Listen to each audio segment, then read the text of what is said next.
네, 안녕하십니까. 대장가입니다. 오늘은 다이오드와 트랜지스터에 대해서 얘기를 해보겠습니다. 여기에 도체, 부도체, 반도체 이렇게 써놨는데 요거에 대해서 먼저 설명을 하겠습니다. 도체는 전기가 통하는 물체를 도체라 그래요. 금속 종류, 구리, 스텐, 알루미늄 뭐 이런 종류, 전기가 통하는 물질, 요게 이제 도체고, 부도체는 전기가 통하지 않는 애들이에요. 뭐 고무라든가 플라스틱, 유리, 뭐 나무, 뭐 이런 종류들. 얘네들은 전기가 통하지 않죠. 자, 그럼 이제 반도체는 뭐냐? 반도체는 도체의 특성도 가지고 있고 부도체의 특성도 가지고 있어요. 그래서 반도체다 이렇게 이제 부르는데, 그러니까 일정 조건이 되면 전기가 통하고 이런 조건이 되지 않으면 이제 전기가 통하지 않는 거예요. 그거를 이제 반도체라고 불러요. 우선 이 진성 반도체는 뭐냐면, 사가의 실리콘을 모아놓으면 자기가 가지고 있는 4개의 전자와 주위에 있는 4개의 전자와 결합이 된 형태, 이런 거를 진성 반도체라고 그래요. 자, 이 진성 반도체에다가 불순물을 집어넣어요. 오가인 물질을 여기 가운데에 투입하면 전자가 하나가 남죠. 이 하나 남는 전자가 외부의 에너지를 받으면 이게 움직이면서 전기가 발생이 되는 거예요. 이렇게 4가 플러스 5가의 형태, 4가 플러스 5가의 형태를 N형 반도체라고 합니다. 하나 남은 자유전자가 움직이게 되는 거예요. 4 플러스 4 실리콘에다가 3가의 물질을 집어넣으면 얘는 전자가 한 개가 부족해지는 상태잖아요. 빈 공간이 생기죠. 그거를 정공이라고 그러고, 그 성질은 플러스 전하를 띠고 있어요. 이렇게 4가 플러스 3가의 형태를 P형 반도체라고 해요. 좀 전에 설명한 이 N형 반도체랑 P형 반도체를 이렇게 붙여요. 자, 이렇게 붙이면 어떤 현상이 일어나냐면 중간에 공핍층이 생기고 여기에 0.7V의 전압이 발생이 돼요. N형에 있는 이 핵을 도너라 그러고, 그 옆에 있는 게 자유전자예요. 이렇게 하나씩 있는 거예요. 지금 여기 공핍층에는 이렇게 원래는 전자가 이렇게 있는 거예요. 마이너스가. 이 P형에는 전공 플러스 전하가 이렇게 하나씩 있는 거예요. 전공과 자유전자는 서로 끌어당기기 때문에 P형에 있는 전공과 N형에 있는 자유전자가 만나서 이렇게 사라져요. 그래서 지금 이 상태는 자유전자와 여기 전공이 만나서 사라지고, N형에 있는 도너와 P형에 있는 억셉터만 남아있는 상태가 된 거예요. 그래서 여기에는 0.7V의 전위 장벽이 세워진 거예요. P형에서 N형으로 이제 전류가 흐르려면 0.7V 이상 전압을 걸어줘야 P형에서 N형으로 전기가 흐를 수가 있는 거예요. 반대로 N형에다가 이렇게 플러스 전기를 걸면 이 전위 장벽이 더 넓어지면서 전기가 여기서 이쪽으로 통과가 안 됩니다. P형에다가 플러스 전기를 넣어야 0.7V의 전위 장벽을 넘고 전기가 흐른다. 이렇게 이해하시면 되는 거예요. 지금 설명드린 게 이제 일반 다이오드인데, 정방향에서는 전류가 흐르고 역방향으로는 전류가 흐르지 않는다.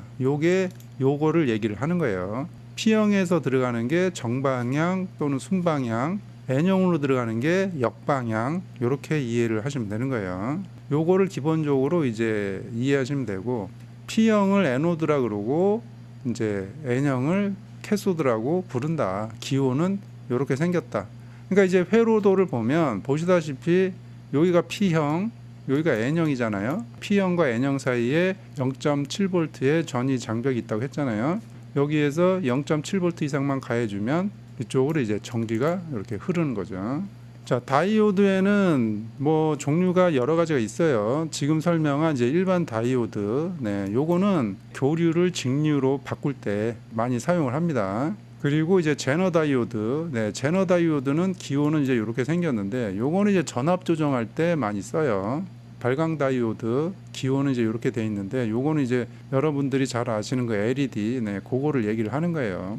발광 다이오드는 2V에서 3V까지 불빛의 색깔이 달라져요. 빨강색, 흰색, 파랑색 뭐 이런 게 전압을 몇 볼트를 인가하느냐에 따라서 이 색깔이 달라지는 거예요.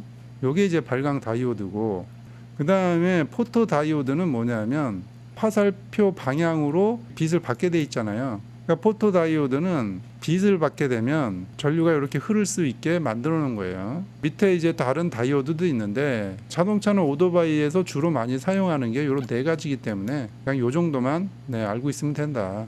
그래서 발광 다이오드는 보시다시피 순방향, 지금 순방향으로 연결돼 있죠. 이 연결이 되면 여기서 이제 빛이 나는 구조. 포토다이오드는 역방향입니다. 역방향.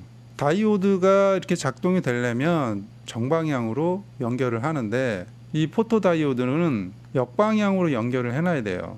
이게 이제 정방향으로 연결을 해놓으면 바로 전기가 통하기 때문에 역방향 상태를 해놓고 빛을 받으면 전류가 흐르게 해놓은 거예요. 빛이 안 들어오면 이제 전류가 차단이 되고 다시 또 빛이 들어오면 전류가 흐르고, 얘는 역방향으로 회로 구성을 한다. 빛을 받게 되면 역방향으로 전류가 흐르는 다이오드다. 이렇게 이해하시면 됩니다. 그 다음에 제너 다이오드는 회로를 잠깐 보면 전압이 12V, 여기에 405ohm이 걸렸고 여기에 이제 10V 제너라고 써 있는데 보시면 얘도 역방향으로 돼 있죠. 방향은 역방향인데 옆에 보면 10V 제너라고 이렇게 써 있잖아요. 그러니까 얘는 10V만 통과를 시키는 거예요. 그러니까 만약에 예를 들어서 12V가 아니고 5V다. 기전력이 5V다. 그러면 이쪽으로 전류가 통과하지를 못해요. 이쪽으로 전기가 통과되려면 10V가 넘어야 돼요. 전원이 12V가 되면 이 405ohm에서 2V가 소모가 되고 10V가 인가되면서 이제 전류가 흐르게 되는 겁니다. 만약에 이 전원이 20V여도 제너가 10V면 여기서 10V밖에 안 걸려요. 이 제너 다이오드는 다 전압이 이렇게 있거든요. 요거를 자동차는 오토바이에서는 이제 발전기에 전압 조정으로 이제 사용을 하는 거예요. 그러니까 그 알터네이터 코일에서 올라오는 전기가 막 20V가 될 수도 있고 15V가 될 수도 있고 회전이 빨라지면 전압이 또 올라갈 수도 있잖아요. 요거를 뭐 14.5V면 14.5V, 뭐 15V면 15V, 제너 다이오드를 이용을 해서 뭐 20V, 25V 되는 거를 15V로 일정하게 유지를 해준다고 보시면 되는 거예요. 요게 제너 다이오드다. 이렇게 우선 이해를 하시면 됩니다. 자, 이제 트랜지스터에 대해서 좀 설명을 해볼게요. 이 트랜지스터는 뭐냐면 이 P형과 N형에다가 하나 더 붙인 거예요. 그 P형과 N형에다가 P를 하나 더 붙인 게 PNP고 NP에다가 N을 하나 더 붙인 게 NPN이에요. 자동차 오토바이에서 많이 사용하는 거는 NPN 방식을 많이 사용을 합니다. 이 PNP보다 NPN을 사용하는 이유는 이 NPN은 전자가 이동을 하는 거고 이 PNP 같은 경우는 홀이 이동을 해요. 홀, 전공이. 그러니까 여기에 보시면 여기 플러스 전공, 이 전공이 이동을 하는데 이게 속도가 여기 전자가 이동하는 것보다 조금 느려요. 그래서 그 자동차나 오토바이에서는 대부분이 NP형을 쓴다고 보시면 돼요. 그러면 이 NP형은 어디에 사용을 하느냐? 점화 코일, 그 스파크 플러그 있잖아요. 스파크 플러그에 불꽃을 필 때 전기 제어를, 그러니까 스위치 온오프 기능을 하는 거예요. 인젝터도 마찬가지고. 그러니까 점화 코일이나 인젝터는 타이밍과 속도 이런 게 굉장히 빠르잖아요. RPM이 막 뭐 5000 RPM, 1000 RPM 넘어가면 스위치를 온오프를 해야 되는데 얼마나 빠르게 해야 됩니까? 그래서 이 NPN 트랜지스터를 사용한다. 이 NPN은 콜렉터, 베이스, 이미터 이렇게 부르는데 이 콜렉터 부분이 부하로 연결된 거고 이 베이스 부분은 제어하는 부분이에요. 그리고 이미터는 이제 접지로 빠지는 거죠. 그러니까 이 콜렉터와 이미터가 연결이 되려면 이 베이스에서 0.7V 인가를 하면 이 콜렉터와 이미터가 연결이 돼요. 그러니까 제가 아까 다이오드를 설명을 드린 게 얘와 얘가 연결이 되려면 이 전위 장벽이 깨져야 이 콜렉터에서 오는 전류가 이미터로 이렇게 연결이 되는 거예요. 그래서 이 베이스가 스위치 온오프 기능을 한다. 이렇게 보시면 되고 여기에 그 베이스 제어는 컴퓨터에서 제어를 하는 거예요. 회로를 보면 이제 이렇게 돼 있는 거예요.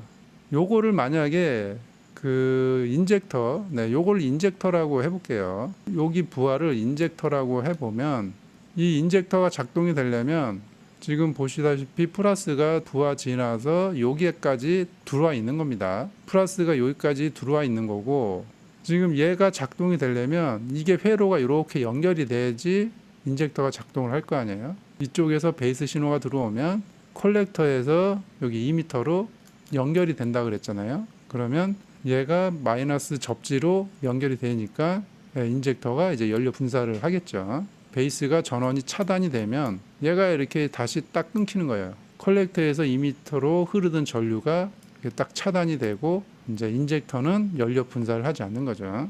마찬가지로 인젝터가 아니고 점막 코일일 때도 요거는 같습니다.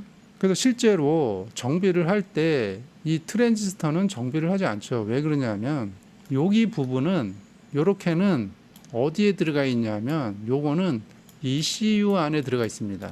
또는 뭐 ECM 엔진 컨트롤 모듈 또는 엔진 컨트롤 유닛 여기 안에 들어가 있는 거기 때문에 얘를 정비할 일은 없는데 여기 안에서 흐르는 이 구조를 알아야 어디에서 선을 찍어서 정비를 해야 되는지 이런 거를 이제 알게 되는 겁니다. 얘가 고장 나면 이걸 뜯어서 얘를 고칠 수는 없잖아요. 그냥 ECU를 교체를 해야 되는 거예요. 그러니까 베이스와 이미터는 이렇게 전류가 흐르고 컬렉터와 이미터는 이렇게 전류가 흐른다. 이렇게 이해하시면 됩니다. 그러면 이 베이스의 제어는 누가 하느냐? 그 센서로부터 각종 정보를 취합을 해서 컴퓨터에서 최종 결정을 하는 거예요. 자, 오늘은 이제 그 다이오드 트랜지스터에 대해서 설명을 드렸는데 다이오드 같은 경우는 이제 발전기에서 많이 사용하겠죠. 트랜지스터는 그 스위치 온오프 기능으로 점막 코일, 인젝터 이런 데에서 사용을 하고 있다. 뭐 이 정도로 우선 이해를 하시면 될 것 같습니다. 오늘은 여기까지 하겠습니다.